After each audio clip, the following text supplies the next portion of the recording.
오랫동안 준비됐던 개인정보보호법 개정안이 있습니다.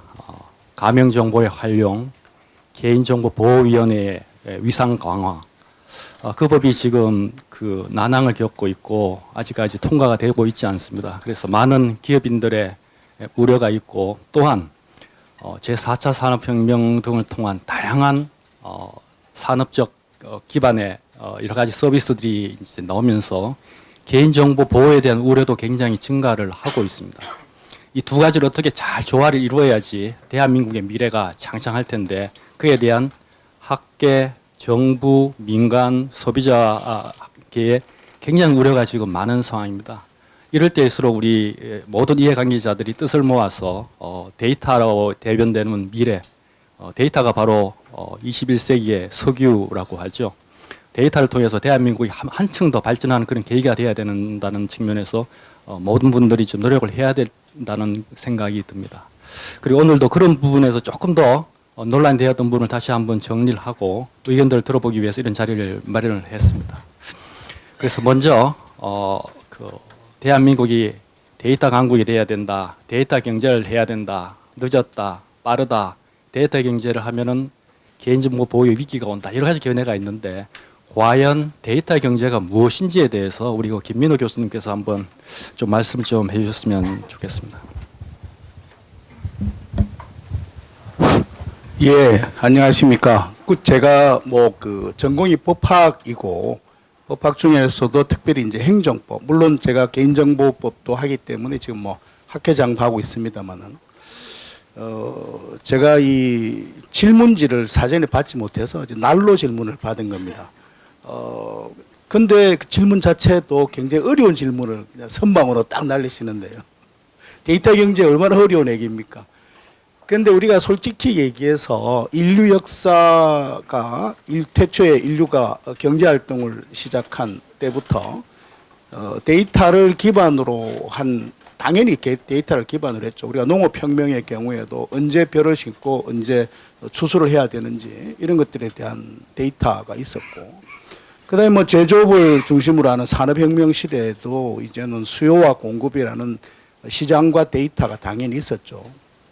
그 데이터 경제 속에는 이제 드리븐, 즉 기반이라는 말이 빠진 거죠. 데이터 기반 경제라는 의미이기 때문에 결국은 데이터에 기반한 경제는 인류와 함께 해왔습니다. 그런데 특별히 지금 왜 데이터 경제에 대해서 또 그렇게 크게 논의가 되느냐? 그거는 이제 두 가지 양적인 측면, 다시 말해서 데이터의 양적 측면과 다음은 이제 의존의 측면이죠.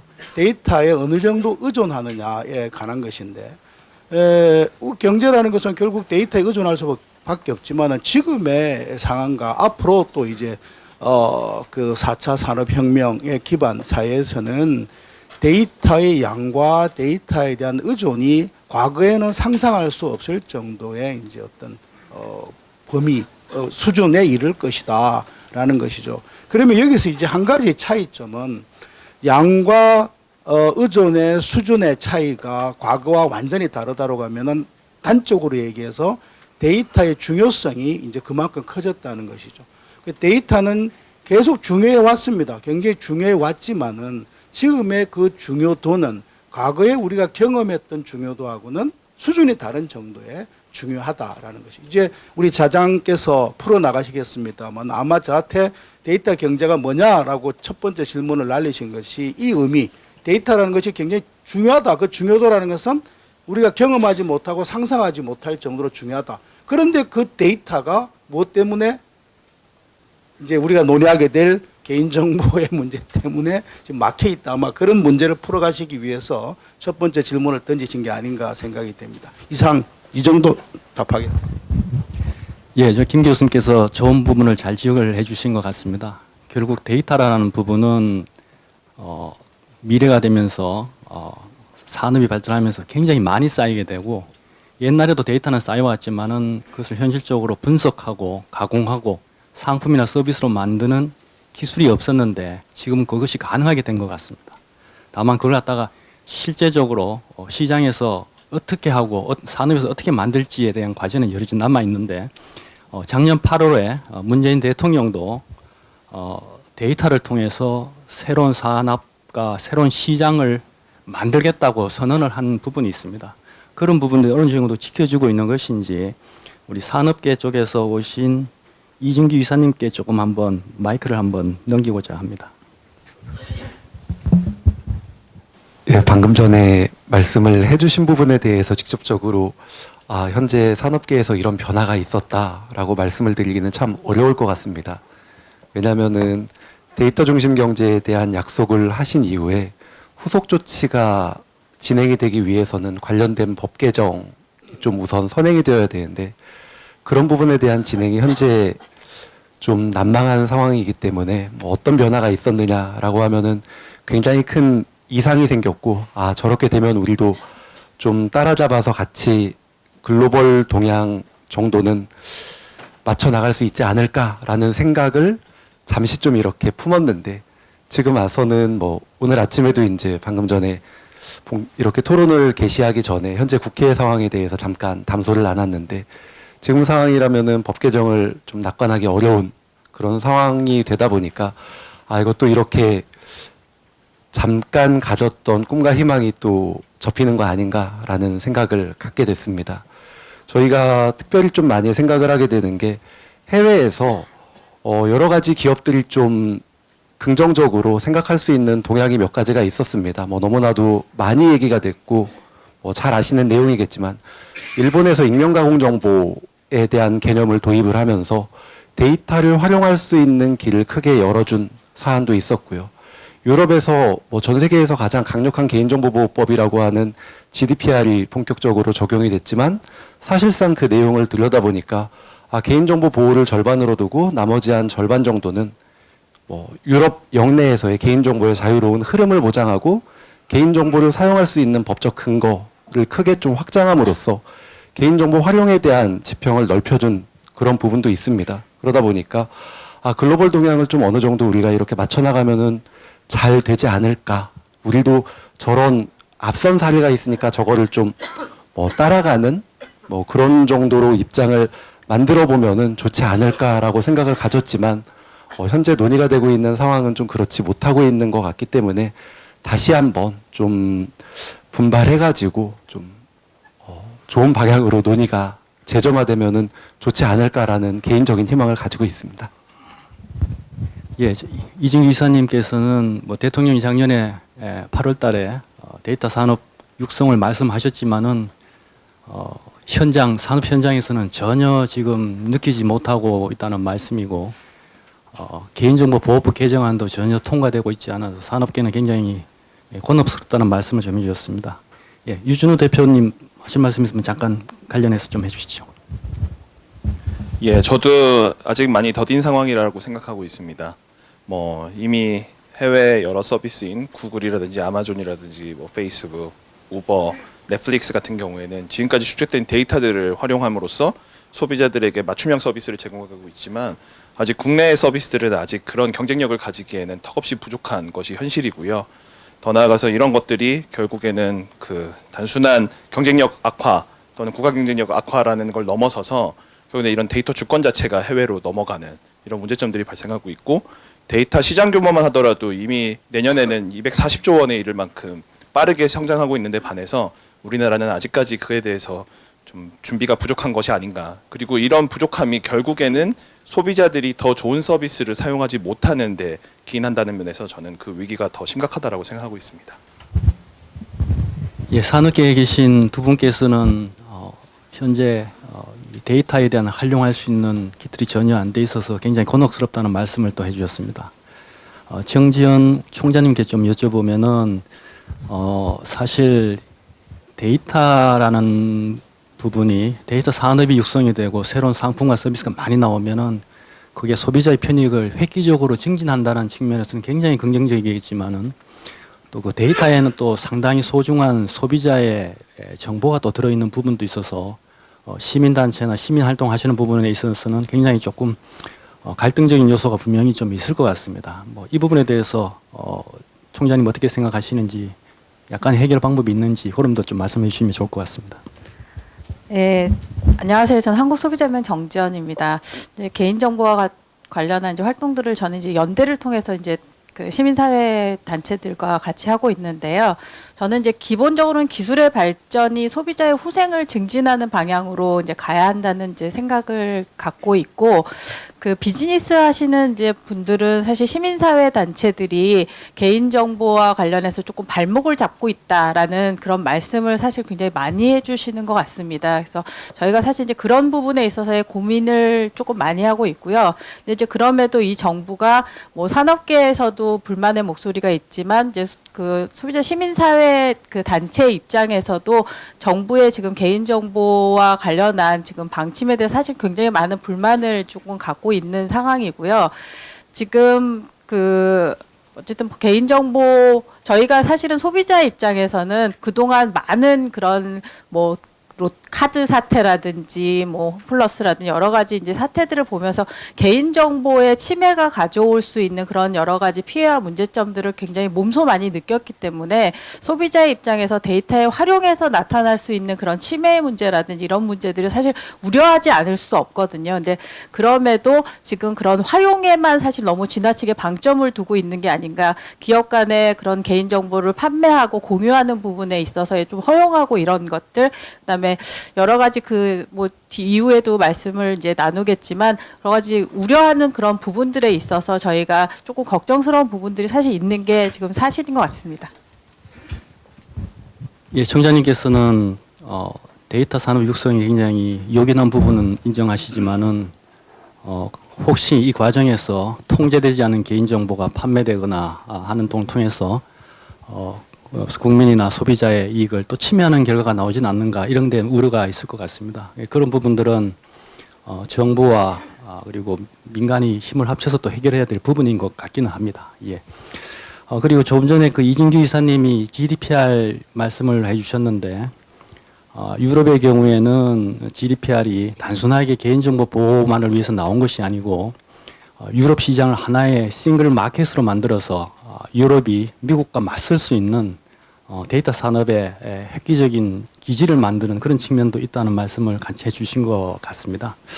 그와 관련해서 김민우 교수님께 좀 여쭤볼 부분은 과연 GDPR이 핵심적으로 어떤 의미를 갖고 있고 그렇다면 우리나라에 있어서는 그러면은 우리가 GDPR에 끌려가는 것이 맞는 것인지 아니면 미국과 같은 방식으로 가는 것이 맞는지 아니면 국제 협력에 있어서 대한민국이 데이터 산업과 개인정보 보호에 있어서 이니셔티브를 질 수 있는 해안이 있는 것인지 뭐 이런 것들에 대해서 조금 GDPR을 중심으로 김민우 교수님께 좀 여쭤보고자 합니다. 예, 질문하신 내용도 제가 답을 하고요. 그 전에 제가 우리 총장님 하신 말씀에 덧붙여서 제가 조금 그 다른 의견을 드린다면 바로 그 점입니다. 항상 논의가 되고 있는 것이 보호와 활용, 그 다음에 침해 우려에 대한 대응, 이게 핵심 과제인데요. 근데 얼핏 보면 또 이게 핵심 과제가 아니에요. 데이터 기반 경제를 가로막고 있는 것은 아마 여기 계신 분이나 데이터 산업, 데이터 기반 어떤 그 서비스나 이런 것들을 생각하시는 분들이 내가 개인정보를 그렇게 막 쓰고 막 넘기고 막 활용하겠다 생각하시는 분 없어요. 그건 아닌데 문제가 뭐냐면 좋다 그러면 보호할 수 있는 방법이 뭐냐? 침해의 우려에 대하여 보호할 수 있는 방법을 찾아보자. 예를 들어서 이 당신의 개인정보는 이렇게 사용됩니다라는 설명 의무를 강화하자. 설명을 강화하자. 그 다음에 활용하는 거에 대하여 명백하게 사전에 정보 수집 동의를 할 때 이렇게 활용한다는 것에 대해서 정말 명확하게 제시를 하자. 그 다음에 자기 정보에 대해서 열람하고 정정하고 보완하고 폐기할 수 있는 프로세스를 만들어주자. 이런 것들 좋아요. 그런 것들은 우리가 얼마든지 논의를 해서 만들어갈 수 있고 또 하나 기술적 안전 조치, 안전성 조치 이런 거 철저하게 하자. 그거 안 하거나 또 다른 데 데이터 팔아먹거나 나쁜 짓 하면 강력하게 형사처벌하자. 다 좋아요. 다 좋다네. 그런데 문제는 뭐냐면 그 논의하고 완전히 다른 논의가 뭐냐면 동의예요. 동의. 지금 데이터 경제를 가로막는 거는 개인정보를 활용을 못해서 가로막는 게 아니지 않습니까? 활용 좋아요. 개인정보를 보호를 못해서 데이터 경제를 가로막고 있는 거 아니잖아요. 형식적 동의라는 것이지. 근데 제가 개인정보보호법을 10년, 20년을 공부했습니다마는 동의를 해야 될 법적 근거가 하나도 없어요. 동의 제도가 필요한 이유가. 그거는 독일에서 개인정보 자기결정권이라는 자기들만의 유례없는 헌법적 근거를 가지고 와서 그걸 결정하는 것이 동의다라고 했는데, 개인정보 자기결정권은 국가가 공권력이 개인의 정보를 수집할 때 나온 이론이에요. 그래 지금의 개인정보를 수집하고 활용하는데 반드시 동의라는 제도가 왜 필요한지에 대해서는 독일을 제외하고는 어느 나라도 법 이론적 근거는 없어요. 그런데 우리나라는 그냥 하여튼 그걸 전제를 해요. 동의는 피할 수 없는 선택이다. 반드시 해야 된다. 왜 해야 되느냐? 개인정보 자기결정권이라는 얘기를 해요. 개인정보 자기결정권이 뭐니? 라고 얘기하면 그 다음 얘기는 없어요. 그냥 헌법상 기본권이라고 끝나는 것이죠. 그런데 우리 이런 얘기 수백 번 들었잖아요. 동의 아무리 클릭한다고 해서 보호됩니까? 그러나 법학자들은 보호가 동의만 해버리면 모든 것이 클리어해진다고 믿어버리는 거예요. 그러니까 우리가 흡사 아무리 나쁜 짓을 하고 나서도 아멘 하고 나면 제가 다 용서될 것처럼 동의만 클릭하고 나면 끝. 모든 게 다 제가 사하여지노라 이렇게 생각하는 게 지금 법학자들의 한계. 근데 법학자들만 그렇게 하는 것도 머리 아프거든. 근데 솔직히 말해서 시민사회단체에 계신 분들까지 그 이야기를 해요. 동의를 해야 된다. 그래서 지금 핵심은 그겁니다. 제 말이 좀 길어졌는데요.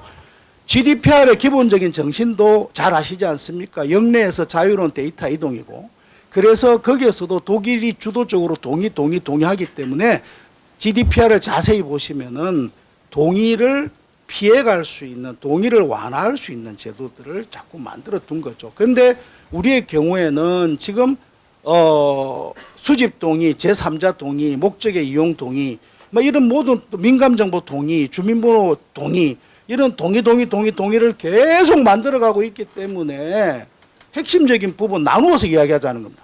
뭐냐? 첫째, 과연 형식적 동의라는 제도가 필요하냐라는 문제 하나고요. 그 다음에 어떻게 하는 것이 실질적으로 개인정보를 보호할 것이냐라는 이 논의하고 따로 가자는 거예요. 예를 들어서 개인정보를 정말 보호하자.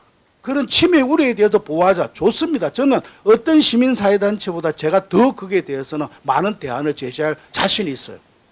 그거하고 별도로 동의는 과연 필요한 거냐 이 논의를 해야 되는데, 해커톤이나 이런 데 가서 얘기를 하면 이게 섞여가지고 막 얘기를 해요. 뭐 동의 필요 없다, 동의가 너무 강하다, 형식적 동의만 가지고 보호할 수 있느냐. 그것도 시민사회단체 오신 분들은 뭐 개인정보 그렇게 막 기업 간에 팔아먹고 이렇게 하면 우리가 있는데 어떻게 할 거냐. 그러니까 안 된다.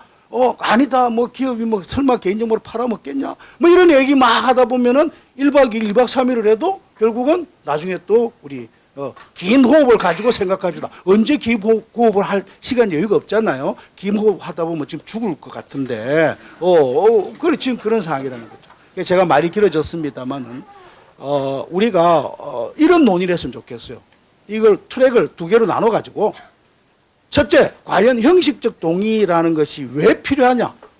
외국이 그렇다 이런 얘기 그만했으면 좋겠어요. 외국이 그렇다, GDPR이 그렇다, 그런 거 다 그만두고, 우리나라에서 과연 이 형식적 동의가 아까 또 그냥 동의입니까? 수집 동의, 제3자 동의, 목적의 동의, 주민등록 동의, 이런 단계별 동의가 과연 필요하냐라는 것에 대해서 원스텝 논의 한번 했으면 좋겠고요.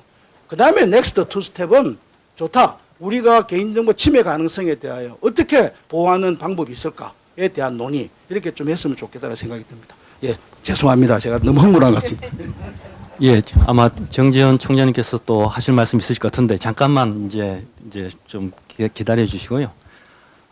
지금 김 교수님께서 말씀드린 부분은 형식적 동의가 너무 법실증적인 측면에서 흐르고 있어서 실질적으로 개인정보 보호에도 도움이 되지 않는다. 그래서 제대로 개인정보 보호할 수 있는 부분은 별도의 좀 논의가 필요한 부분이 있다라는 측면도 말씀해 주신 것 같습니다.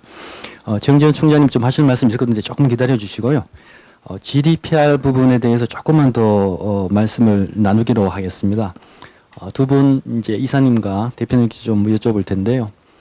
GDPR이 시행되고 나서 뭔가 좀 변화가 있는 것인지 기업 입장에서는 애로 사항이 어떤 것이 있는지 이런 부분을 조금이라도 좀 한번 저희가 한번 듣는 게 좋을 것 같습니다. 그리고 나서 우리 정지현 총장님의 말씀 좀 듣도록 그렇게 하겠습니다. 이진규 이사님 먼저 말씀해 주시죠. 예, GDPR이 굉장히 좀 특색이 있는 법이라는 게 유럽연합 역내에서만 적용이 되는 게 아니라 유럽연합 역외에 있더라도 유럽연합 정보주체에게 재화나 용역을 제공하는 경우 또는 그들의 활동을 모니터링하는 경우에는 역외의 사업자에게도 직접 적용이 되는 특성이 있습니다. 그러다 보니까 뭐 대표적인 예를 들어서 유럽에서 전자상거래에 의해서 물건을 구매하고 유럽 쪽에 택배를 보낸다거나 아니면은 저희가 온라인 서비스를 만들었는데 유럽에서 사용되는 언어로 서비스를 제공하는 경우, 뭐 예를 들어서 포르투갈어로 서비스를 제공하게 되는 경우, 이렇다면은 이제 유럽연합 정보주체에게도 서비스가 제공되는 것으로 이해가 되어서 GDPR이 적용이 되는 그런 사례들이 있습니다. 네, 재밌는 게 요즘 같은 경우는 인공지능 때문에 기계 번역이 굉장히 좀 많이 발전이 됐습니다. 그러다 보니까 웹사이트나 앱 서비스를 만들어 놓으면은 한국어나 영어로만 만들어서 글로벌 출시를 하더라도 이게 자연스럽게 뭐 메뉴라든지 컨텐츠가 그 접속하는 국가에서 기계 번역이 돼서 그 나라의 언어로 서비스가 제공되는 경우가 있습니다. 그렇다 보니까 사실 그쪽에 유저 베이스가 크지도 않고 직접적으로 어떠한 서비스 제공에 대한 의도를 가지고서 유럽연합의 정보 주체를 타겟하지 않았음에도 불구하고 법이 적용되는 사례들이 발생을 하고 있습니다. 그러다 보니까 유럽 쪽에서 일부 사업자에 대해서는 컴플레인트가 접수가 된다라든지 뭐 고객 문의가 접수돼서 이렇게 서비스를 하고 있는데 GDPR 준수는 어떻게 되고 있느냐라는 문의가 접수된다라든지 하는 사례들이 좀 있는 것 같습니다. 그러다 보니까 이거 GDPR 잘못 적용되면은 매출의 4%까지 과징금이 부과될 수도 있는 사안인데 어떻게 하느냐라고 화들짝 놀라서 서비스를 유럽 쪽에서 뭐 언어를 걷어낸다거나 아니면은 앱을 출시를 할 때 아예 유럽 쪽은 제외를 하고 출시를 한다라거나 이렇게 스스로 좀 시장을 좁혀서 서비스를 제공을 해야 되는 경우가 발생을 하고 있는 것 같습니다. 그래서 GDPR이 적용이 되면서 어떤 변화가 있었느냐라고 하면은 물론 아까 처음에 말씀드렸던 것처럼 GDPR 수준만 돼도 좋겠다. 저렇게 되면은 우리가 좀 해볼만 하겠다라는 희망이 있었던 반면에 현실적으로는 이거 굉장히 어려운 거구나. 무섭고 자칫 잘못했을 때 발생할 수 있는 불이익 자체가 워낙 크다 보니까 아직까지는 좀 조심스럽게 접근을 하고 있는 그런 상황인 것 같습니다. 예, 결국에는 이게 소비자 개인정보 보호와 개인정보 활용이라는 이 두 가지 측면이 결국엔 대척점에 있는 것이 아니라 저는 상호 보완돼서 결국에는 발전할 수 있는 선순환 구조가 만들어져야 된다라고 생각하고 있는데요. 이번에 개정된 신용정보보호법만 하더라도 결국에는 개인이 개인 정보의 주도권을 가지고 이 데이터들을 활용함으로써 결국 이게 역할을 할 것이고 더 나아가서 그럼으로써 소비자들은 이제 개인 주권이 좀 더 강화되고 더 나아가서 데이터가 활용됨으로써 결국에는 거기서 편익을 얻을 수 있는 형태로 발전이 될 거고 이를 위해서 산업계에서도 결과론적으로는 보안이라든지 이 소비자 보호 등의 조치들이 자연적으로 더 강화될 수밖에 없는 구조로 발전한다고 보거든요. 저 역시도 사실 창업하게 된 계기가 저는 보험을 다루는 서비스를 하고 있고 더 나아가서 보험을 데이터들을 토대로 정보 혁신을 이룩하자라는 데서 시작을 하게 됐는데 저는 사실은 제 커리어 패스를 처음 서울보증보험이라는 회사에서 시작을 했습니다. 근데 저는 보증보험에서 근무를 하면서도 결국 저도 선배 형을 통해서 보험을 가입했고 종신보험이랑 연금 들고 있다가 결혼 앞두고 보험금 청구 한번 못 해보고 해지하고 그 선배는 결국 결혼식에도 안 왔거든요. 이런 경험들을 토대로 이 보험사에서 근무하는 저도 이렇게 보험에 대해서 정보 비대칭이 있는데 일반 소비자들은 얼만큼 더 보험 권리를 제대로 못 누리고 있을까 해서 창업을 시작하게 됐고 그걸 인슈어텍으로 변화시키기 위해서도 필수적으로 데이터라는 것은 반드시 필요한 영역입니다. 근데 이게 비단 인슈어텍에만 필요한 게 아니라 보험 산업 자체의 데이터는 필수적으로 들어가고 있습니다. 왜냐하면 이 산업군 자체가 변화되고 있는 건데요. 그 대표적인 예를 두 가지 정도로 들 수 있는데, 우선 첫 번째는 기존의 보험은 이제 사전에 사후 규제가 중심이었다면 이제는 사전 리스크 예방입니다. 뭐 로봇이라든지 자율주행 자동차와 같이 기존에 없던 리스크를 담보하기 위해서라도 데이터들은 필수적으로 필요한 상황이고요. 두 번째는 이제 소비자들의 생활 패턴이 변화됨으로써 이제 더 이상 소비자들이 똑같은 보험을 들고 싶지 않은 겁니다. 예를 들어 저랑 이사님이 계신데 저는 매일 술 먹고 운동도 안 하고 담배 피고 하는데 단지 나이가 같다는 이유만으로 운동도 열심히 하고 담배도 안 피고 공부도 열심히 하시는 분인데 이 똑같은 보험료를 낸다라고 생각하면 이사님의 입장에서 너무 억울하잖아요. 이렇듯이 이제 소비자들은 좀 더 스마트하게 본인이 필요한 상황에서 데이터를 중심으로 데이터가 활용돼서 본인에게 맞춤형 상품을 가입하는 이 흐름으로 가고 있다는 것이죠. 그렇게 결국 이는 비단 그냥 서비스의 경쟁력 강화뿐만이 아니라 이 산업 자체가 데이터를 요구하고 있고 데이터들이 적극적으로 활용된다라는 것이 결국에는 소비자의 편익이 증대된다라는 점에서 그 의미가 있다라고 저는 생각하고 있습니다. 아마 데이터 산업을 극명하게 보여주는 부분이 아마 유 대표님 하시는 우리 보험앱 사업이 아닌가 그렇게 생각이 됩니다. 예, 저도 빨리 가입을 해야 될 것 같은데요. 다음은 우리 정진영 총장님한테 이제 여쭤볼 부분인데 아마 이건 다른 패널들한테 같이 여쭤봐야 될 것 같습니다. 조금 전에 김민호 교수님이 형식적 동의의 문제점에 대해서 말씀을 해주셨고 개인정보에 대한 제대로 대한 보호는 형식적 동의하고는 좀 동떨어진 부분이 있다 이런 말씀을 해주셨고 우리나라가 데이터 강국이 되기 위해서는 뭐 GDPR의 아주 그 긍정적인 측면 이런 점을 좀 많이 봐야 된다 이런 측면에 말씀을 해주셨습니다. 형식적 동의 부분 관련해서 여러 가지 또 이슈가 있을 텐데 또 관련해서 유럽의 GDPR의 일부 부분 예를 들면은 가명 정보의 활용, 익명 정보는 개인 정보를 보지 않고 그리고 개인 정보를 다양한 용도로 활용할 수 있는 그런 지금 개인정보 보호법 개정안이 나와 있습니다. 많은 분이 노력하고 있지만은 아직 통과는 안 되고 있는데 이거와 관련해서 우리 정 총장님 생각하시는 의견이 어떠신지 그걸 좀 여쭤보고 싶습니다. 예.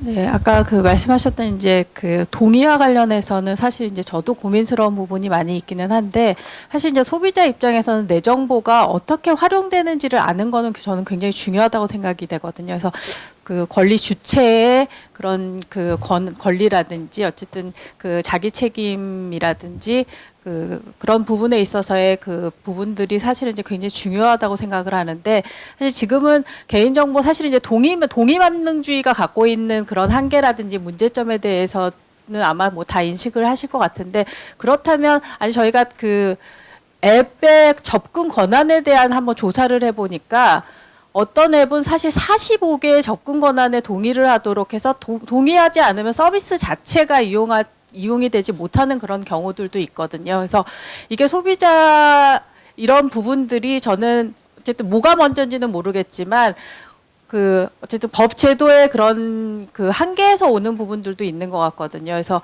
이런 것들을 저는 이 개인정보나 여러 가지 이 IT 분야에서는 사후적인 그 법적 그 강화를 하는 것들이 사실 조금 바람직하다고는 생각이 되고 이런 부분들을 이제 사전적으로 하나하나 하는 부분들이 어쨌든 한계를 가질 수 있는 부분들은 알고는 있지만 사실 이제 시민사회 입장에서 뭐 이거 넣어라 저거 넣어라 할 수밖에 없는 이유는 우리나라가 갖고 있는 지금 법 체계의 한계 때문이거든요. 그래서 어쨌든 뭐 집단 소송 미국은 왜 없는데 우리나라는 왜 이렇게 강하게 하느냐고 사업하시는 분들은 그 문제 제기를 하시지만 사실은 미국에서는 사후적으로 그 사업자들의 책임을 물을 수 있는 굉장히 다양한 법제도적인 그런 측면들을 갖고 있기 때문에 그런 측면에서의 것들은 저는 제도적인 보완을 통해서 사후적인 그 강화가 될 수 있는 방향으로의 것들이 조금 필요하다고 생각이 되고요.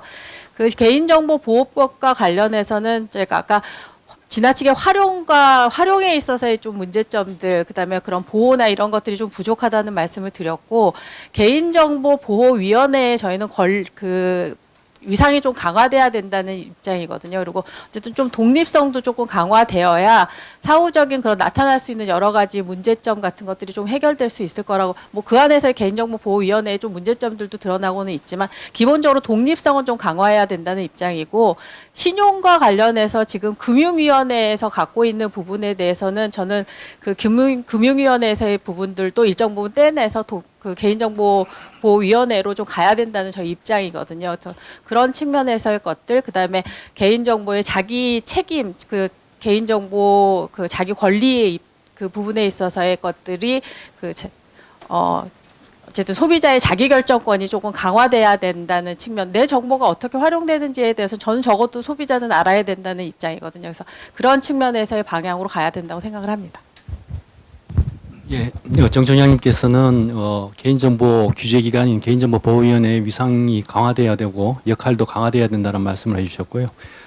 그리고 이제 개인정보 수집이나 이용에 대한 그 형식적 동의 부분도 이를 대체할 수 있는 실질적인 보호 방안이 없는 한 형식적 동의도 유지될 수밖에 없는 측면이 있던 거 아닌가. 다만 실질적인 개인정보 보호 방안이 나온다면은 형식 동의 부분도 어느 정도 정리는 할 수 있을 것 같다는 말씀을 좀 해주신 것 같습니다. 말씀 나온 김에 우리 정 총장님 하나만 더 여쭤보면은 개인정보보호법안 내용 중에 가명정보에 활용하고 민간 투자를 위해 쓸 수 있는 부분이 아마 포함이 되어 있는 것 같습니다. 그 부분에 대해서는 어떻게 생각을 하시는지 조금 여쭤보고 싶습니다. 그러니까 민간에서의 그 활용하는 부분에 있어서 저희는 학술적인 목적 그런 부분에 있어서의 것들은 지금 저희가 동의를 하는 입장이고요. 이거를 이제 기업들이 상업적으로 활용하는 부분을 어디까지 활용할 것인가, 인정할 것인가에 대한 사실은 이제 고민이 있는 거거든요. 그래서 가명 정보를 활용했을 때 사업자들이 이런 부분들을 그 정보관리 주체의 동의 없이 활용하는 부분에 대해서는 일단 조금 우려하는 시각을 갖고 있는 상황입니다. 예, 관련해서 이 개인정보보호법 개정안 부분에 대해서 이준기 이사님한테 좀 여쭤보고 싶은데요. 이제 가명 정보의 활용이나 민간 투자 연구의 범위 이런 것들이 조금 크리티컬하게 논의가 되고 있는데, 정 총장님 말씀하신 부분은 민간 기업이 개인 정보를 이렇게 학술적인 측면 말고 그렇게 상업적인 측면에서 연구 개발하는 것이 가능하냐 논의가 좀 필요하다는 취지로 좀 말씀해 주신 것 같은데, 개인정보보호법 개정안에 대해서 요 부분하고 또 다른 부분에 대해서 의견이 있으시면 좀 말씀을 좀 해주십시오. 예, 사실은 이 부분에 대해서 개인적으로 굉장히 큰 관심을 가지고 있고 해외 관련된 저널을 좀 많이 찾아봤습니다. 이 부분에 대한 오해가 너무 많은 것 같아서 좀 약간 배경 설명을 드리면은, 이 논의는 우리나라에서 처음 나온 게 아니라 유럽연합에서 있었던 데이터 프로텍션 디렉티브 또는 그 이후에 이어져서 나온 GDPR의 맥락에서 나온 논의입니다. GDPR에서는 일단 컴패터빌러티라고 하는 개념을 도입을 해서 원래 애당초 개인정보를 수집했을 때 활용하는 목적하고 양립 가능한 목적이다라고 생각이 되면은 별도의 동의 없이 또 해당 개인정보를 활용할 수 있도록 하는 개념을 가지고 있습니다. 근데 이 컴패터빌러티의 개념하고 관련해서 가명 처리를 하는 경우, 그리고 가명 처리를 한 데이터에 대해서 적절한 보호 조치를 하는 경우에는 컴패터빌러티의 범위를 조금 더 넓게 이해를 할 수 있지 않을까라고 해서 가명 데이터에 대한 활용 범위를 조금 더 넓혀준 그런 의미가 있고요. 특히나 그 와중에서 과학적 연구 목적의 경우에는 특별히 이거는 더 고민을 할 필요가 없다. 과학적 연구 목적이 있다라고 하면은 가명 처리를 했다라고 하면은 다른 목적으로 활용할 수 있는 거 아니냐라고 하는 굉장히 좀 특별한 지위를 부여를 한 겁니다. 근데 이제 과학적 연구 목적에 과연 상업적인 목적까지 포함이 될 수 있는 것인가에 대한 논의가 굉장히 좀 많이 있었고요. 유럽 쪽에서는 사실 이 부분에 대한 정리가 상당히 많이 됐습니다. 그래서 상업적인 목적까지 포함을 하고 있는 개념이다라고 하는 저널들이 굉장히 많이 나와 있는데, 그에 반해서 우리나라에서는 아직까지도 과학적 연구 목적은 순수하게 과학적 연구 목적인 거고 거기에 상업적인 목적을 포함해서는 안 된다라고 하는 게 시민사회의 주장인 것 같습니다. 그런데 가장 주목을 해야 되는 거는 이 과학적 연구 목적이라는 게 더 이상 예전에 보면은 이 상아탑의 범위 내에서 대학교의 범위 내에서 또는 연구 목적의 기관의 범위 내에서만 되는 게 아니라 요즘은 과학적 연구 목적도 상업적인 목적을 가지고 있는 기업에 의해서도 굉장히 많이 행해지거나 또는 기업하고 대학교, 기업하고 연구기관하고의 이런 조인트 단계를 거쳐가지고 연구를 하는 경우도 굉장히 많이 있기 때문에 상업적 목적을 과학적 연구 목적에 상업적 목적이 포함되는 거를 널리 인정하지 않으면 과학적 연구 목적 자체가 굉장히 좁아지게 되는 문제가 발생을 할 수밖에 없는 겁니다. 그러다 보니까 과학적 연구 목적에 상업적 연구 목적이 포함이 된다라고 하는 거는 뭐 어느 정도의 뭐 유럽연합 쪽에서는 상당히 많은 동의를 받고 있고 뭐 그런 방향으로 나아가고 있는데 우리나라에서는 이제서야 기초 연구를 하고 있는 단계다 보니까 좀 기업 입장에서는 답답한 면이 있어가지고 따로 좀 말씀을 드렸습니다. 예, 과학적 연구에 민간의 R&D 연구도 당연히 포함된다고 보는 것이 데이터 강구를 만들겠다는 정부 의지에도 부합하고 GDPR의 의지에도 좀 부합한다는 그런 말씀이었던 것 같습니다. 다음은 김민희 교수님께 좀 의견을 좀 구하겠습니다. 김 교수님이 이제 개인정보보호법 관련해서 제정 작업에도 많이 참여하시고 관련된 여러 가지 세미나 학술대회를 많이 이끄신 걸로 알고 있습니다.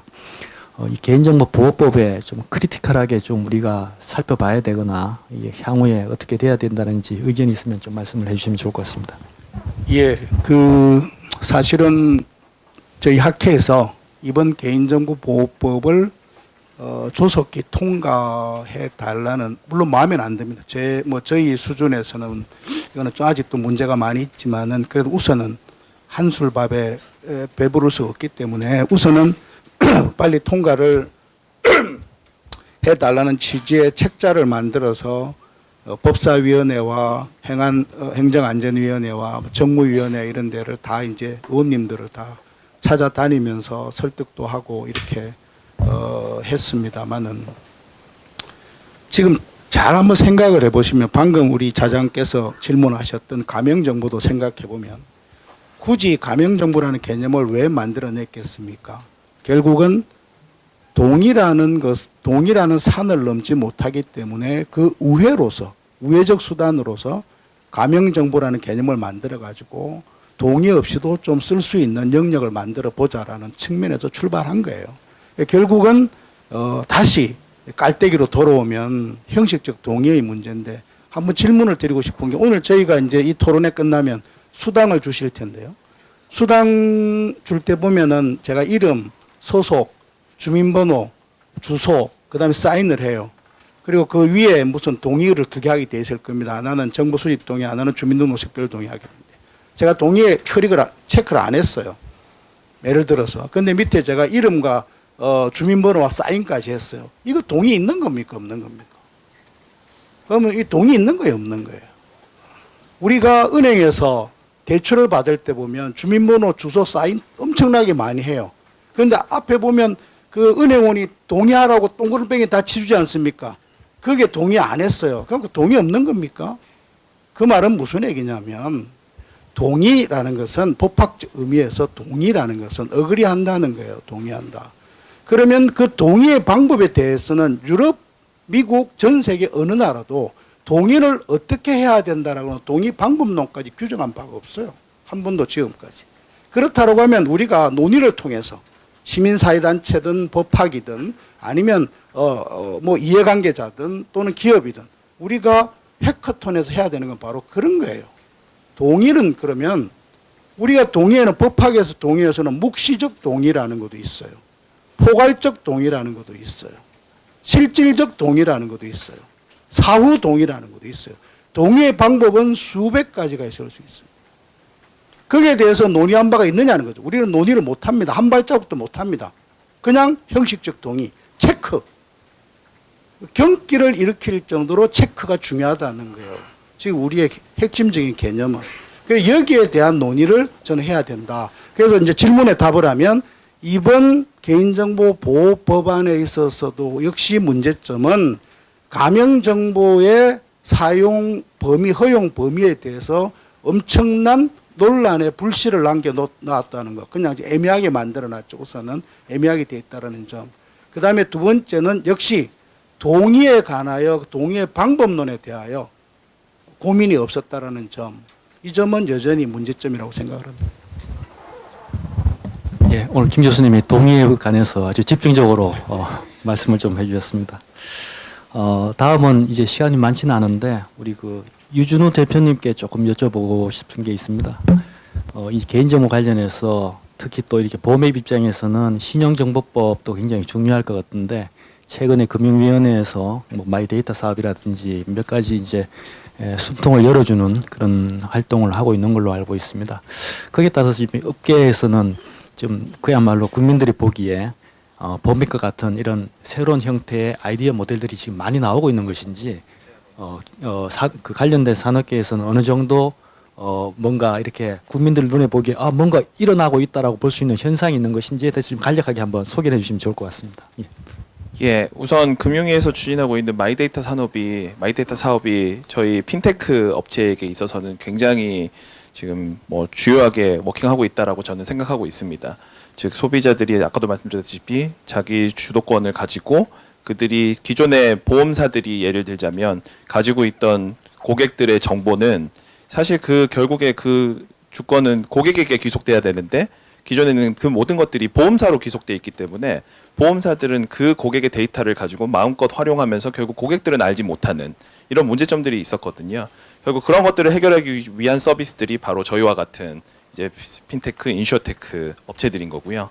그럴 때 말씀하신 대로 지금 금융위에서 좀 더 이쪽 방향으로 드라이브를 걸어주고 더 나아가서 이런 뭐 토스를 비롯한 뱅크샐러드, 보맵 그리고 기존에 다 앞으로 나올 여러 후배 이런 창업자들이 이런 기존의 금융권 또는 이 기존의 기관들이 갖고 있던 여러 문제점들을 혁신해주는 서비스를 만드는 거에서는 굉장히 지금 탄력을 받고 있고 그에 대해서도 여러 가지로 지금 소비자들에게 편익을 증대시키는 방향으로 많은 서비스들이 활성화되고 있다고 생각합니다.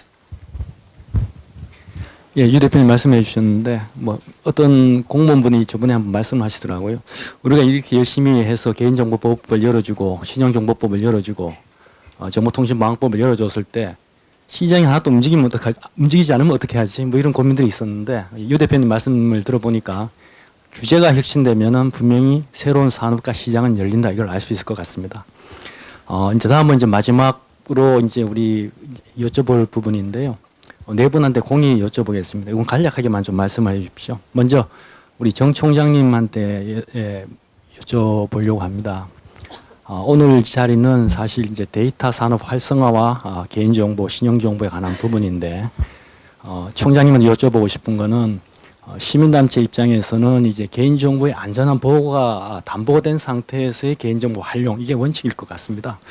시민단체 입장에서 봤을 때 지금 답보 상태에 있는 이 데이터 산업 활성화를 위해서는 그럼 시민단체 입장에서는 어떤 좋은 아이디어가 있을 수가 있는 것인지 데이터 산업 활성화를 위해서 그럼 시민단체 입장에서 할 수 있는 롤이나 소임 같은 것이 있을 수 있는 것인지 그 부분을 한번 여쭤보고 싶습니다.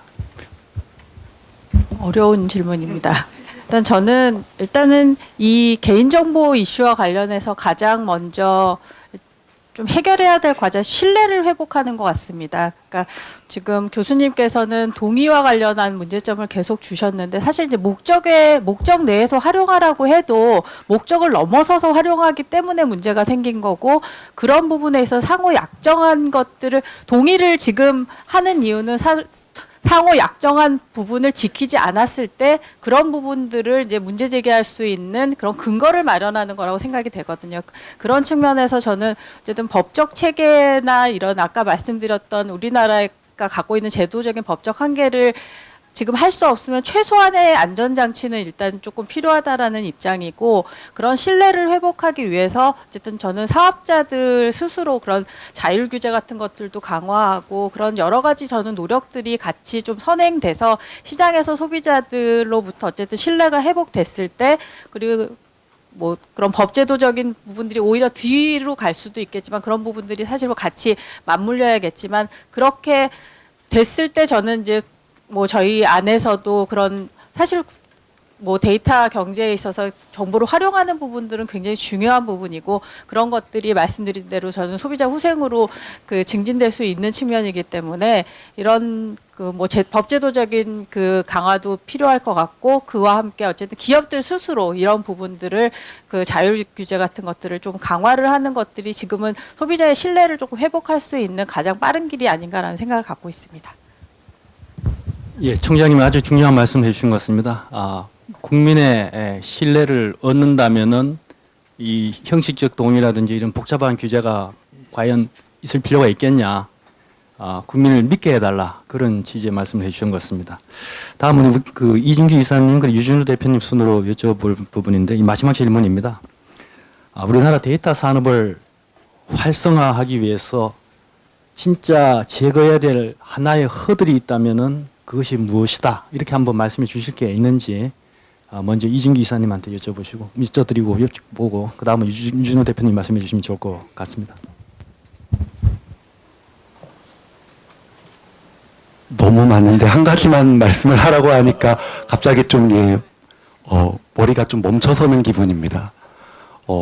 생각을 굉장히 좀 많이 했었던 주제이기도 한데요. 뭐 예를 들어서 금융권에서는 클라우드 쪽에서의 데이터 활용이 상당히 좀 막혀 있는 부분, 뭐 아니면은 뭐 데이터를 좀 내부에서라도 편하게 사용할 수 있는 환경이 좀 마련되어야 되는데 각종 기술적인 보호 조치, 특히나 뭐 망분리에 대한 요건 같은 것 때문에 마치 외부에서 보면 기업이 다 자유롭게 쓸 수 있는 거 아니냐라고 했는데 내부에서는 활용할 수 있는 범위가 굉장히 좀 제약되어 있는 부분, 아니면은 동의를 말씀을 해주셨는데 워낙 동의라는 게 한번 받아놓으면 그 범위 내에서만 데이터를 활용을 해야 되다 보니까 아까 말씀드렸던 이 컴패터블한 목적으로는 활용할 수 없는, 그러면은 동의를 받았다라는 거는 특정한 단어 몇 개에 의해서 이런 목적이다라고 동의를 받았는데 여기에 대한 해석을 사업자가 임의로 할 수 없다 보니까 굉장히 좀 보수적인 범위 내에서만 데이터를 활용을 하다 보니까 자꾸 이렇게 위축이 되는 부분, 뭐 여러 가지가 있는 것 같습니다. 뭐 한 가지가 뭐가 있느냐라고 하면은 말씀드리기가 굉장히 어렵지만 이런 여러 가지가 종합적으로 그냥 큰 돌덩이 하나가 가슴에 탁 얹어져 있는 그런 느낌이라 한 가지를 말씀드리지 못해서 죄송합니다. 예, 저는 좀 더 광의의 개념에서 뭐 규제라고 할 수 있는데요. 이는 제가 평소에 좋아하는 그 구태현 변호사님의 저서인 미래는 규제할 수 없다라는 책에서부터 인용을 한번 해보겠습니다. 거기에서 보면 그 구태현 변호사께서는 그 데이터, 그러니까 정보 좀비 국가라는 우려를 표현하고 있는데요. 조금 더 깊게 들어가자면, 그러니까 CPM이 해외로 이탈됨으로써 우리나라는 정보 좀비 국가로 어찌 보면 추락할 수 있다라고 하는데, 여기서 CPM이라고 한다면 C는 컨텐츠고요, P는 프라이버시, 즉 개인 정보입니다. 그리고 M은 여러분들 생각하시다시피 머니입니다. 즉 우리나라의 서비스가 또는 국가의 경쟁력이 약화돼서 모든 고객들의 컨텐츠와 개인 정보들이 해외 뭐 아마존이라든지 구글의 서버에 저장이 되고, 그럼 그들은 그 데이터를 활용해서 적극적으로 소비자들에게 맞춤형 서비스를 제공하게 되고, 우리는 그거에 상응하지 못해서 결국에는 그 데이터를 돈을 주고 사서 써야 하는, 그럼으로써 산업은 뒤처지게 되고 결국에는 국가도 경쟁력을 잃는 그런 상황을 그 정보 좀비 국가라고 표현을 했는데요. 이에는 필연적으로 이 법적인 규제와 더 나아가서 각 산업군의 이해 충돌 때문으로 발생하는 것일 겁니다. 즉 기존에 그거 역시도 이 책에서는 우리나라가 범유다 삼각지대에 놓여 있다라고 표현하기도 했는데요. 즉 우리나라가 기존의 이런 기관들이라든지 법을 집행하시는 이런 뭐 정부에서 기존처럼 이제 슈퍼바이저의 역할이 아니라 이제는 이 국가 경쟁력을 키우고 산업을 활성화시킬 수 있는 그런 어드바이저, 특히 그냥 서포터의 역할로서 해주신다면 저희 같은 서비스들이 국내를 넘어서 훨씬 더 글로벌리 활동할 수 있는 그런 토대가 마련되지 않을까. 즉 저는 규제가 아무래도 저희의 가장 큰 발목을 잡고 있는 게 아닌가라는 말씀을 드려봅니다.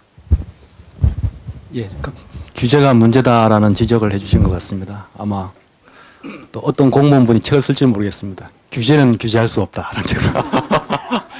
예, 우리 마지막으로 우리 김 교수님께 여쭤보겠습니다. 이 데이터 활성화, 데이터 산업 활성화를 위해서 이거는 해야 된다. 이제 동의 없애는 거 말고요. 다른 쪽으로 해서 이거는 해야 된다라는 게 있으면 한 가지만 말씀을 좀 해주십시오. 예, 오해하실까봐 동의를 없애자는 게 아니라 동의의 방법과 범위를 좀 더 현실화하자는 의미였습니다. 또 이제 혹시 워딩을 김민호가 동의를 없애라 그랬다 이건 아니니까. 예, 우리 법이 지향하는 목표가 두 가지가 있어요. 하나는 이제 사전 예방이라는 게 있고요. 또 하나는 사후 통제라는 개념이 있습니다. 근데 현상에 따라서 이제 사전 예방에 포커스를 두는 경우가 있고요. 경우에 따라서는 사후 통제에 포커스를 두는 경우가 있습니다. 과거의 종이 시대, 종이 데이터 시대 또는 최소한 투지 시대까지만 해도 우리가 사전 예방이 가능한 현상이었습니다. 그러나 지금의 데이터는 사전 예방을 할 수 있는 대상이 아니에요. 이제는 그렇다고 하면 이제 사후 통제로 그 무게 중심이 바뀌어야 되는데 우리는 여전히 이 데이터 속에는 식별자와 속성자와 프라이버시가 들어갈 수밖에 없겠죠. 그러니까 항상 개인정보 보호의 문제가 촉발될 수밖에 없고, 그러면 그것을 바라보는 관점이 여전히 우리가 사전 예방에 포커스를 두고 바라보면 저걸 결코 문제는 해결되지 않을 거라고 봅니다. 이제 시각을 완전히 바꾸어서 이제 내 품에 사전에 예방할 수 있는 품을 떠났다. 이제 그 정도 크기가 아니에요. 이미 성인이 되어버렸기 때문에 옛날 아이처럼 내가 품에서 사전 예방할 수 있는 상황이 아닙니다. 이제는 사후 통제, 사후 구제할 수 있는 것으로 우리가 논의의 시각을 바꿔야 된다라는 거 말씀드리고, 그 시각이 바뀌지 않으면 우리 데이터 산업은 희망이 없다. 이미 희망이 없죠. 지금 우리가 마이너스 경제 성장을 이번 했습니다. 국가적 위기죠. 대한민국이 이 국가적 위기를 타파할 수 있는 건 뭐겠습니까? 제조업은 이제 끝났습니다. 제조업으로 우리가 자원, 그 다음에 농업, 서비스, 제조업 가지고는 이미 이제 뭐 방법이 없습니다. 자동차 더 팔리지 않습니다. 유일하게 우리가 이제 할 수 있는 것은요, 데이터 산업인데, 데이터 산업마저 우리가 우리 스스로 갇힌 시각에서 논의를 하다가 결국 기회를 잃을까, 그게 저는 가장 걱정스럽습니다. 예, 오늘 김 교수님 말씀하신 부분 그리고 오늘 참여하신 분들 말씀을 종합하면은 국민의 신뢰를 바탕으로 선허용 후 규제로 가자, 이런 내용이 될 것 같습니다. 뭐 시간이 거의 다 되긴 했는데 혹시 오늘 이렇게 많이 참여해 주셨는데요. 패널 분들에게 이거는 꼭 질문하고 싶다, 나는 아니면 이 부분 나는 의견이 다르다라고 한번 의견을 주실 수 있는 분이나 질의를 해줄 수 있는 분이 있으면 한번 말씀을 좀 해주시죠. 예. 수고들 많으셨습니다. 저는 그 데이터에 대해서 좀 관심을 가지고 있는 그 이규홍이라는 사람입니다. 이제 뭐 말씀해 주신 내용들 중에서 제가 보면은 이제 평소 관심이 있던 내용인데, 그 디지털 경제하고 데이터 경제는 과연 뭐가 다르냐. 물론 개념적으로는 이해하는데 구체적으로 세심한 그런 차이가 있을 것 같아요. 그런 관점 하나 하고, 아까 GDPR에 대해서 이제 우리나라에서 앱을 만들면은 거기에 이제 기계적으로 이제 이게 세계 아닙니까 실질적으로. 그렇다면 우리나라에서 어떻게 앞으로 대응해야 될 것인가, 그 두 가지만 제가 여쭙고 싶습니다. 예, 제가 대학 때 저희 행정학 교수님이 해주신 말씀이 생각나는데요.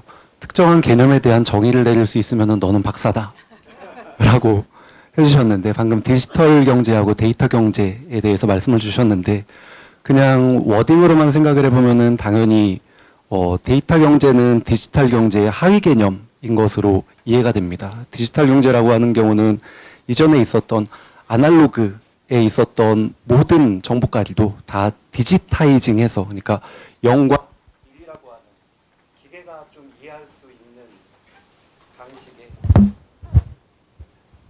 방식으로 데이터를 변환하는 것뿐만이 아니라 데이터 처리에 관여하는 모든 정보 처리 시스템까지도 디지타이즈해서 정보 처리가 발생할 수 있게 하는 것으로 생각을 하고 있습니다. 그래서 그냥 개념적인 관점에서 보면은 두 가지는 확연히 차이가 있는 거는 맞는데, 그냥 일반적으로는 유사 개념으로 많이 사용을 하고 있는 것 같습니다. 그 외에 이제 GDPR 관련해서는 어떤 방향이 좋은가라고 하면은 뭐 어려운 얘기이기는 하지만, 사실 전 세계가 한 방향으로 흘러가고 있을 때 우리는 이거하고 달리 갈 거야, 뭐 물을 거슬러서 올라가는 연어처럼 우리는 따로 이렇게 갈 수 있어 라고 쉽게 얘기하기는 어려울 것 같습니다. 심지어 유럽연합하고 굉장히 좀 대립적인 입장을 가지고 있었던 미국에서도 현재 연방 프라이버시 보호법 제정에 대한 논의가 굉장히 활발하게 일어나고 있고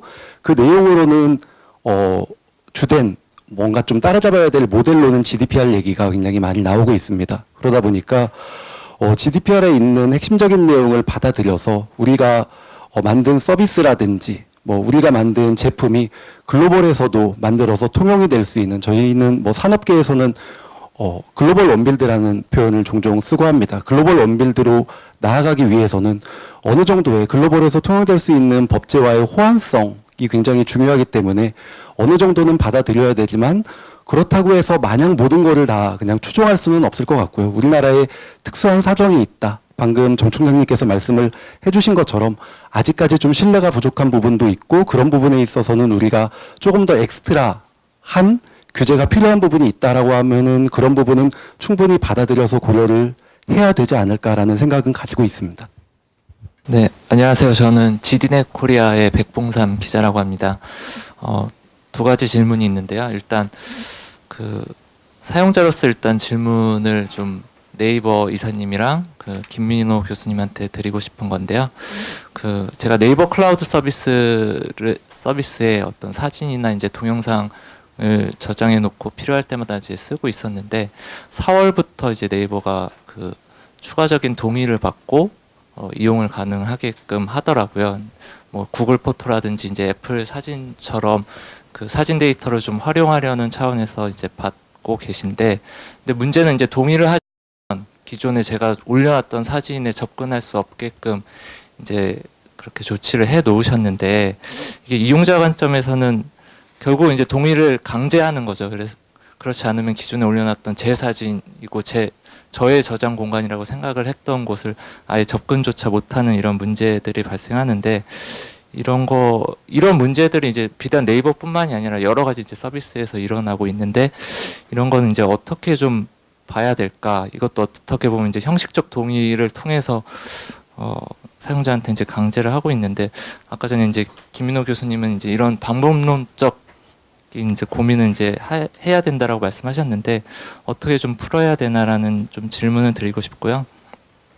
그다음에 이제 두 번째는 이제 개인정보 활용이 결국 자유로워지면 사고 발생을 했을 경우 이제 기업의 책임도 그만큼 강화돼야 되고 사후 어떤 그런 규제들이 더 강화될 텐데 그럼 우리나라 기업들은 이런 부분까지 다 지금 동의를 하고 있는 건지, 우리가 만약에 이렇게 자유롭게 썼는데 문제가 발생했을 때 그래 그에 따른 책임 다 지겠다라는 기업들의 동의가 지금 다 좀 돼 있는 상태인지 좀 궁금합니다. 예, 사실 기자님께서 개별 기업에 관련된 질문을 주셔서 좀 굉장히 당황을 하고 있는데 설명을 좀 드려야 될 것 같습니다. 저희가 이번에 동의를 추가하게 된 배경에는 사진을 보면은 사진의 메타데이터 중에 엑시프라는 정보가 있습니다.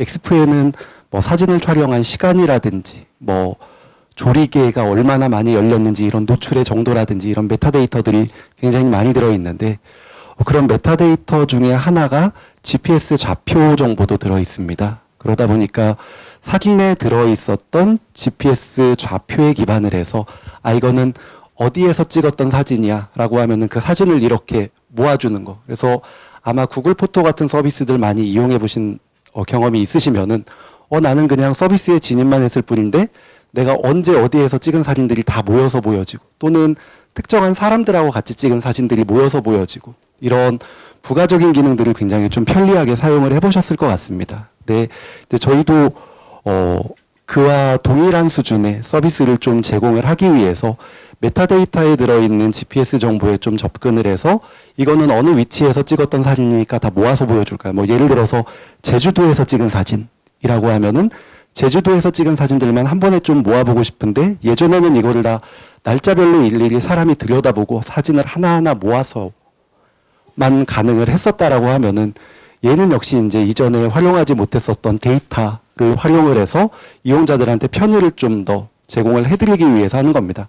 근데 왜 너희는 따로 동의를 받니? 라고 하면은 해외 사업자들 같은 경우에는 아마 뭐 굉장히 오래전에 서비스를 이용해 보셔서 다들 많이 잊어버리셨을 것 같기는 하지만 지사의 포토 서비스에 접근하기 전에는 프라이버시 팔러시하고 위치 정보 이용에 대한 동의를 딱 이렇게 링크 하나만 제공을 하고 체크박스를 하고 굉장히 가볍게 들어갑니다. 그리고 그 내용 안에는 관련된 내용들이 다 들어 있습니다. 위치 정보 활용에 대한 동의까지도 다 들어 있는데 우리나라는 이게 처음에는 위치 정보에 대한 내용이 빠졌다가 나중에는 이제 위치 정보 관련된 내용이 들어가다 보니까 형식적인 동의의 요건 때문에 다시 동의를 좀 받아야 되는 그런 게 생긴 거죠. 근데 이게 왜 필수적으로 동의를 받느냐라고 하면은 필수 기능이기 때문에 그렇습니다. 왜 이게 필수 기능이냐라고 하면은 지금 전 세계 유수의 클라우드 포토 사업자들이 이 기능을 다 기본으로 놓고 있는데 저희만 거의 빠져 있는 상황이거든요. 그러면은 그런 정도 수준을 맞춰 나가기 위해서 이런 기능이 빠지면은 우리가 경쟁력 자체가 글로벌 서비스하고 비교 자체가 되지 않겠다. 라는 생각 때문에 기능을 필수적으로 넣었는데 필수적으로 넣다 보니까 동의를 하지 않으면 서비스를 이용하지 못하는 이런 모순적인 구조가 자꾸 발생을 하는 거죠. 근데 개인정보 처리에 있어서 이게 필수적이고 계약의 이행에 필요한 경우라고 하면은 GDPR 같은 경우에는 동의가 필요 없이도 사용할 수 있게 법체계가 이미 마련이 되어 있습니다. 그러다 보니까 또 동의 얘기로 다시 넘어가게 되는데 결국은 동의가 굉장히 좀 문제라는 그런 생각을 갖지 않을 수가 없게 됐습니다. 그래서 얘기가 좀 빙글빙글 돌아가지고 하긴 하는데요. 글로벌 수준의 경쟁력을 갖추기 위해서 그리고 이용자들의 편의를 제공해주기 위해서 데이터를 사용을 한 거다. 다만 동의를 받는 과정은 우리나라의 형식적인 동의 제도 때문에 좀 어쩔 수 없는 면이 있었다. 만약에 유럽이나 해외 사업이라고 했다라고 하면은 당연히 그냥 기능 추가로 넘어갔을 텐데 별도의 동의를 받게 된 거는 상당히 안타깝고 죄송하게 생각을 하고 있다 정도는 말씀을 드릴 수 있을 것 같습니다. 두 번째 질문은 이제 아까 그 규제에 대해서 동의를 하느냐, 규제가 강화되는 거.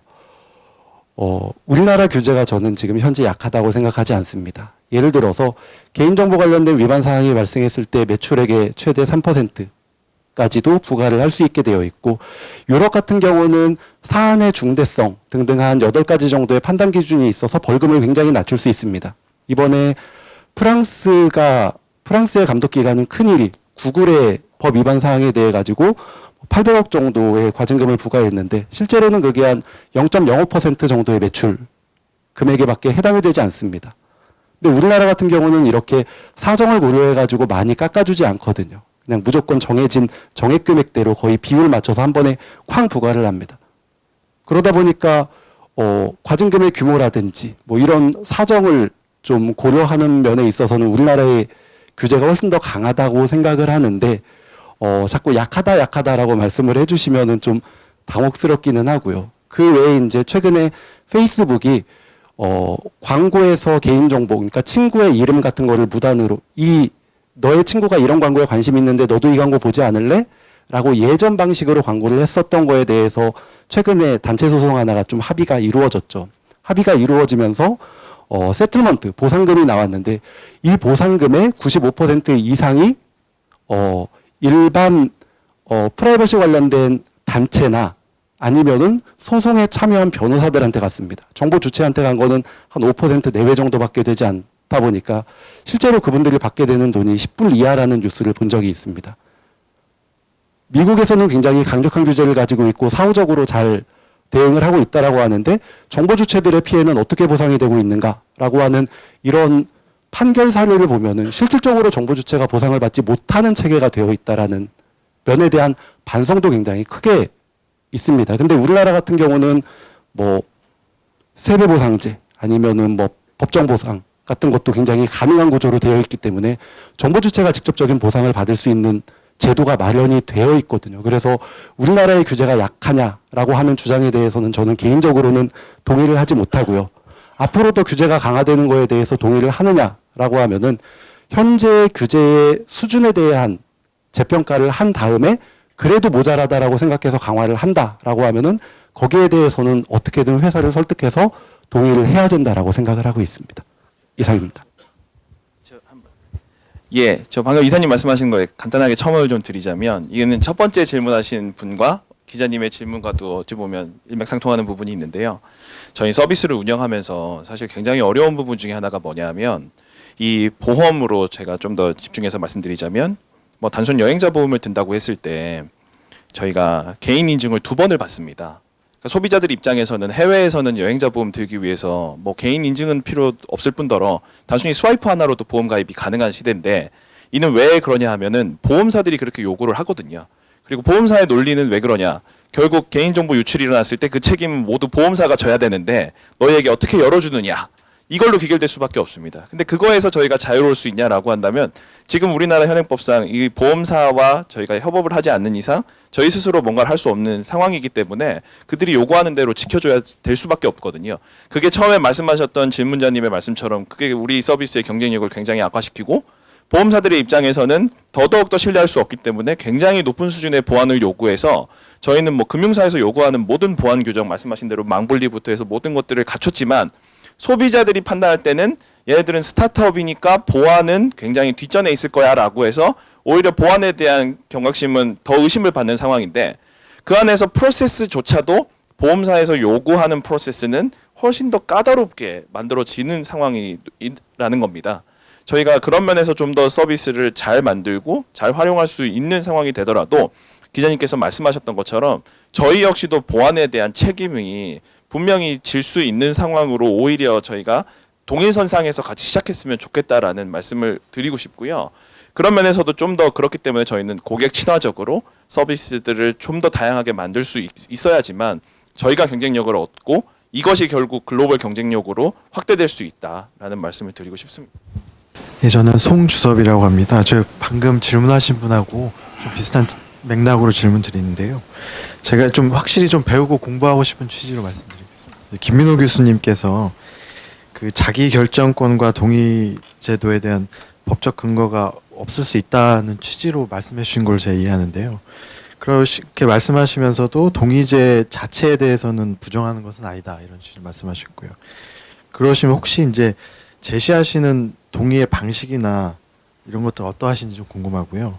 뭐 사후 거절 제도 같은 것들을 염두하신 것인지 궁금한데 다시 말씀드리면은 이게 형식성의 문제라면은 현실적 동의를 구현할 수 있는 방향이면은 그런 것들이 이제 받아들여질 수 있는지 이런 것들 궁금합니다. 기회를 한번 주시면 개인정보 자기결정권이 도래하게 된 역사적 배경을 한번 설명을 드릴 텐데 지금 시간에 다 할 수는 없고 짧게 말씀드리면 그거는 독일에서 경찰권과 가세권을 행사하는 공권력 발동 주체들이 국민의 정보를 지나치게 수집하기 때문에 개인정보 자기결정권이라는 기본권이 도출이 됐고 그걸 보장하는 방법으로 동의라는 제도가 만들어진 것이지 지금의 데이터 경제를 상정하고 만든 것은 절대 아니다라는 얘기. 이건 기회가 되면 한번 말씀을 드리겠습니다. 그런데 제가 말씀드리는 동의라는 게 뭐냐면 여러분 생각해 보십시오. 제가 방금 해외여행을 가면은 해외여행사에 제가 제 정보를 줍니다. 그러면 여행사가 기본적으로 처리해야 되는 것이 항공권 발권하려면 제 정보가 가야 되고요. 해외 호텔을 가려면 또 제 정보가 가야 되고 해외 렌트카 서비스를 받으려면 제 정보가 또 가야 됩니다. 그러면 그런 것들이 우리 현행법에 나와 있어요. 뭡니까? 정보 주체 자신의 이익을 위하여 또 업무 처리를 위하여 불가피한 경우에는 동의 없이 사용할 수 있게 돼 있습니다. 그런데 기업이 이런 정보를 어떻게 동의 없이 처리가 가능한가요? 저희 교수에게 질문한 법학 교수에게 질문하면 저희는 그건 당연히 업무 처리 프로세스상 가능하다. 라고 얘기를 하죠. 그런데 우리 변호사님한테 질문하면 전부 동의받아야 된다고 얘기합니다. 왜? 변호사 입장에서는 가장 안전한 방법을 얘기할 수밖에 없죠. 그러면 기업은 어느 쪽 말을 따라야 되겠습니까? 다 동의받아야 되는 것으로 따를 수밖에 없습니다. 그렇기 때문에 제가 드리는 말씀이에요. 동의라는 것이 그렇게 아까 우리 총장님께서도 말씀하셨지만 이런 이해는 됩니다. 나중에 이제 문제가 됐을 때 체크했느냐 안 했느냐 가지고 이제 처벌도 하고 뭐 구속도 하고 뭐 이렇게 하죠. 그런데 그게 문제가 아니라 우리가 GDPR의 전신인 EU 디렉티브나 GDPR이나 우리나라 개인정보보호법이나 이미 그러한 것들을 상정해 놓고 있습니다. 포괄적 동의, 묵시적 동의, 사후적 동의를 다 상정해 놓고 있습니다만은 예컨대 개인의 정보 주체의 자신의 이익과 업무 처리를 위한 것이 바로 묵시적 동의입니다. 그런 것들이 대표적으로 그런 것들이 있음에도 불구하고 우리는 형식적 동의라는 것에 너무 함몰되다 보니까 할 수 있는 것도 못 한다는 거죠. 그죠? 그렇지 않습니까? 변호사님께 아마 로펌에 질의하면은 그거 다 동의 받으세요 할 겁니다. 그렇지 않습니까? 그게 문제라는 거죠. 예, 오늘 그 열띤 발표와 패널 토의가 이어진 것 같습니다. 예, 좀 더 하실 말씀들이 많긴 하지만은 여운을 남기면서 오늘 세션을 마치도록 그렇게 하겠습니다. 많이 와주셔서 감사합니다. 예.